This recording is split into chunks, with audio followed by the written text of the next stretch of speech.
লক্ষ্মীটুঙ্গা তো দাগি, সেটা তো প্রমাণিত হচ্ছে মামলার আদেশের পরেই, তার আগে তো হয়নি। তার আগে তো এরা বলেননি যে লক্ষ্মীটুঙ্গা দাগি। খুব ভালো, তো এই দাগিটা ওরা ধরেননি কেন? সরকার প্রশাসন তারা কেন এই দাগিটাকে আগে চিহ্নিত করেননি যে এরা দাগি? এতদিন আদালতে কেন বলেননি যে এরা দাগি? এখন সবাই যদি মামলায় একটা অর্ডার হলেই জয় বলে উল্লাস করে, আর মামলা হেরে গেলে পরে অন্য পক্ষের উকিলকে গালাগালি দেয়, সুপ্রিম কোর্ট এমন কোনো কথা বলেনি যাতে এসআইআর বন্ধ হয়ে যায়। আমি দেখেছি এই দয়ালটা কোনো একটা আদেশ পেলেই উল্লসিত হয় আমাদের জয়, আর হেরে গেলেই বলা হয় আদার সাইডের উকিলটা খারাপ। এই যে এত বড় দুর্নীতি প্রকাশিত হলো, তার জন্য বামপন্থী উকিলরা দায়ী, আর একটা ইন্টারিম অর্ডার পেলে পরে তৃণমূলের জয়। এই তত্ত্বটা আমি বুঝি। কে কি বললো, সবার কথার যদি জবাব আমাকে দিতে হয় তাহলে আমাকে দেশ ছেড়ে পালিয়ে যেতে হবে। সুপ্রিম কোর্টে যেটা বলেছে এটা খুব সাধারণ এবং স্বাভাবিক। নির্বাচন কমিশন গোয়ার্তুমি করছিল, যে গোয়ার্তুমি করার দরকার ছিল না। যে কোনো সাংবিধানিক বা আইনি সংস্থা তারা এইটুকু স্বচ্ছতা রক্ষা করতে বাধ্য, যার ফলে ইলেকশন কমিশনও খুব আপত্তি করেনি। যখন কোর্টে মামলা হয়, যদি আপনারা দেখে থাকেন লাইভ স্ট্রিমে দেখবেন, ইলেকশন কমিশন উকিল আপত্তি করেনি, এখানে খুব সাধারণ।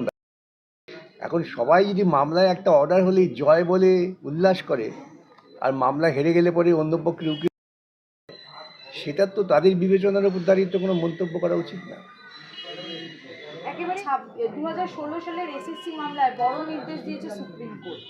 এই যে আপনারা দেখেছিলেন সিপিএম এর আইনজীবীরা দাগি দাগি করে সুপ্রিম কোর্ট পর্যন্ত এসেছিল, তাদের মধ্যে একজন হলো লক্ষ্মীটুঙ্গা, যাকে নিয়ে এত বিক্ষোভ।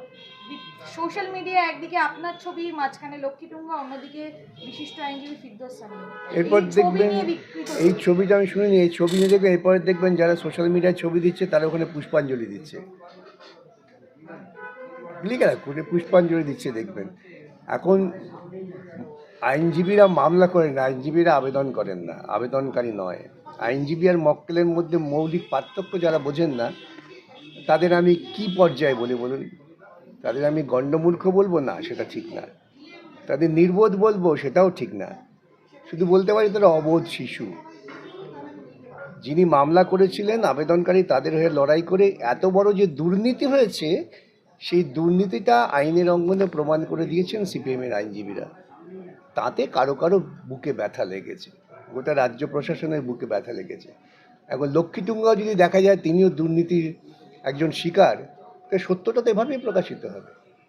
কিন্তু আপনারা দাগি দাগি করে চিৎকার করেন, আবার দাগিদের হয়েই মামলা করছেন। যে দাগিটা হলো, সে দাগি তো হলো, দাগিটা চিহ্নিত হলো তো মামলা।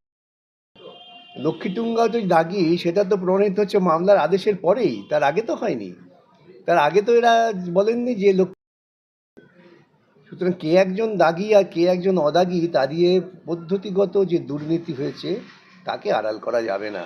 যাকে নিয়ে অভিজিৎ গঙ্গোপাধ্যায় বেশি নাচানাচি করছিলেন, এটা যারা বলছেন তাদের মতো, কল্যাণ বন্দ্যোপাধ্যায় বলছে, আমি দুর্ভাগ্য যে এই ধরনের কথা একজন আইনজীবী বলছেন। বিচারপতি তিনি লক্ষ্মীটুঙ্গাকে ওখানে নিয়ে আসেননি। বিচারপতি বিচার করেছেন, তার কাছে যে তথ্য হাজির হয়েছিল তার ভিত্তিতে, এবং বিচারপতির আদেশের বিরুদ্ধে তৃণমূল কংগ্রেস কয়েকশো কোটি টাকা খরচা করেছেন সুপ্রিম কোর্ট হাউডে দৌড়দৌড়ি করে। শেষ পর্যন্ত তার আদেশ যেটা প্রাথমিকভাবে দিয়েছিলেন, ওরা বলেছিলেন যে মামলাটা অভিজিৎ গাঙ্গুলি যেন না শোনেন, সুপ্রিম কোর্ট সেটাই বলেছে, ঠিক আছে তাই হোক। এবং একটা ডিভিশন বেঞ্চ তৈরি হলো, যে ডিভিশন বেঞ্চ তারা রায় দিলেন যে পুরোটাই দুর্নীতি। আপনারা তো অতৃপ্ত আত্মা। হ্যাঁ নিশ্চয়ই, তৃপ্ত আত্মা পাগল ছাড়া কেউ হয় না। কল্যাণ ব্যানার্জি বলেছে যে অতৃপ্ত আত্মা, আমি তো বলছি অতৃপ্ত আত্মা তো হবে, অতৃপ্তি থেকে তো মানুষের বিকাশ হয়। মানুষ যদি তৃপ্ত হয়ে যায় তাহলে সভ্যতার বিকাশ হবে না। অতএব কে কি বলছেন বলার আগে ভাবতে হয় তো, কিছু কথা শিখে সেই কথা উগড়ে দিলাম, তার নিহিতার্থ না বুঝে এটা কিছু করার নেই। সিপিএম এর আইনজীবীরা যাদের নিয়েই মামলা করে তারাই দাগি। ভেরি খুব ভালো, তো এই দাগিটা ওরা ধরেননি কেন? সরকার প্রশাসন তারা কেন এই দাগিটাকে আগে চিহ্নিত করেননি যে এরা দাগি? এতদিন আদালতে কেন বলেননি যে এরা দাগি? তার মানে সরকারি প্রশাসনের ব্যাপারটা কি? আপনারা তো নিজেদের মক্কেলদেরই চাকরি দিতে পারেননি। না, আমরা তো নিজেদের মক্কেলে চাকরি দেওয়ার জন্য আসিনি। আমরা এসেছি স্বচ্ছভাবে নিয়োগ হোক সেটাকে প্রমাণ করার জন্য, এবং আমরা প্রমাণ করে দিয়েছি নিয়োগ স্বচ্ছভাবে হয়নি। এখন এই স্বচ্ছভাবে নিয়োগ হয়নি, সেখান থেকে আর মুখ লুকিয়ে লক্ষ্মী টুঙ্গা কি অলক্ষ্মী টুঙ্গা করে লাভ নেই। কাঁচি চালিয়ে দিয়েছেন, কাঠি করেছেন আর কাঁচি চালিয়ে দিয়েছেন। আমি জানি না কাঁচি চালায় পকেটমাররা, এবং যিনি বলছেন তার সঙ্গে তাদের কোনো সহৃদয়তা আছে কিনা আমি জানি না, কিন্তু আমরা আইনের অঙ্গনে আইনের লড়াই করে জিতেছি। সেখানে উনিও ছিলেন, লড়াই করেছেন, ওর বড় বড় নেতারা ছিলেন। আগে হিসেবটা দিন জনগণকে, এই এসএসসি মামলার জন্য কত কোটি টাকা সরকারের তহবিল থেকে খরচা হয়েছে, সেই হিসেবটা দিতে লজ্জা পাচ্ছেন কেন?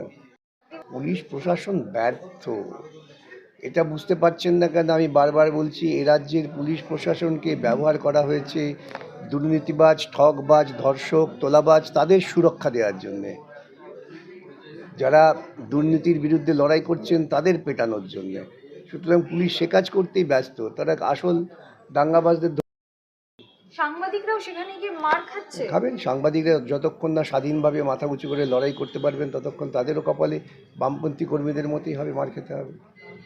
কিন্তু আমরা দেখতে পেয়েছি যে শিয়ালদার শ্যামসুন্দরী, আমার স্ট্রিটে শ্যামসুন্দরী ঠাকুরের পুজো দিতে গিয়ে সেখানে ভক্তদেরকে লাঠিচার্জ করছে, কিন্তু বেলডাঙ্গা অগ্নিগর্ভ হয়ে গেছিল, তবু বেলডাঙ্গায় লাঠিচার্জ হয়েছে অনেক দেরিতে। পুলিশ সেখানে তৎপর ছিল না। নয় তো, ধর্মের আবেগ বুদ্ধি মানে না, যুক্তি মানে না, তারা শুধুমাত্র অন্ধ আবেগে তাড়িত হয়, তার থেকে এই পরিণতি হতে বাধ্য।